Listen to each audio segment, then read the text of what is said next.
ગુજરાત ક્ષત્રિય ઠાકોર સમાજમાં યુવા શક્તિને જાગૃત કરવા વ્યસન મુક્તિ, રોજગાર, શિક્ષણ અને સમાજના વિકાસ જેવા મુદ્દાઓ પર ચિંતન કરવા માટે રામકથા મેદાનમાં અભ્યુદય મહાસંમેલનનું આયોજન કરવામાં આવ્યું હતું। આ સંમેલનમાં અડધી રાત્રે 3 વાગ્યા પહેલાથી જ હજારોની સંખ્યામાં સમાજના લોકો એકત્ર થયા હતા અને સંમેલનના મુખ્ય એજન્ડા સમાજની એકતા અને શિક્ષણને લઈને જાગૃતતાનું સમર્થન આપવામાં આવ્યું।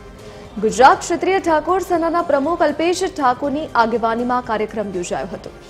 આ સંમેલનમાં હાજર ધવલસિંહ ઝાલા, કેશાજી ઠાકોર, બળદેવજી ઠાકોર, જ્ઞાનીબેન ઠાકોર, શોભનાબેન બારૈયા અને કેબિનેટ મંત્રી રમણસિંહ સોલંકી સહિતના તમામ લોકોએ મહાસંમેલનનો હેતુ સમાજને શિક્ષણ ક્ષેત્રે આગળ લાવવા અને રોજગાર ક્ષેત્રે બાળકો આગળ આવે એની ચિંતાને લઈને ભેગા થયા હોવાનું જણાવ્યું હતું।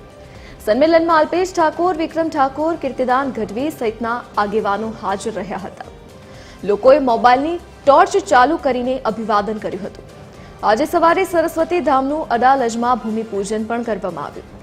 ઠાકોર સમાજ વ્યસન મુક્ત બને, શિક્ષિત થાય અને એકજૂટ રહે એવી ભગવાન પાસે પ્રાર્થના કરવામાં આવી।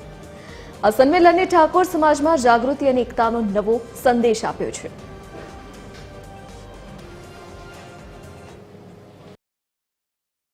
સમાજના દીકરા દીકરીઓના ઉજ્જવળ ભવિષ્ય માટેની વ્યવસ્થા થઈ શકે। અમે જ્યારે સંગઠનની શરૂઆત કરી ત્યારે વ્યસન મુક્તિ, શિક્ષણ, રોજગાર, એકતા આ જ વિચારધારા ઉપર મૂકેલું। ત્યારે અમે જે વાત મૂકી એને સાર્થક કરવા માટેનું આ સરસ્વતી ધામની કલ્પના કરી હતી।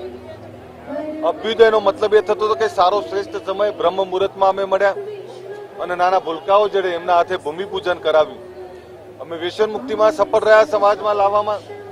ત્યારે એક ભૂખ છે કે આ સમાજમાં શિક્ષણની ભૂખ લાગી છે, ભૂખ માટે અમે મળ્યા।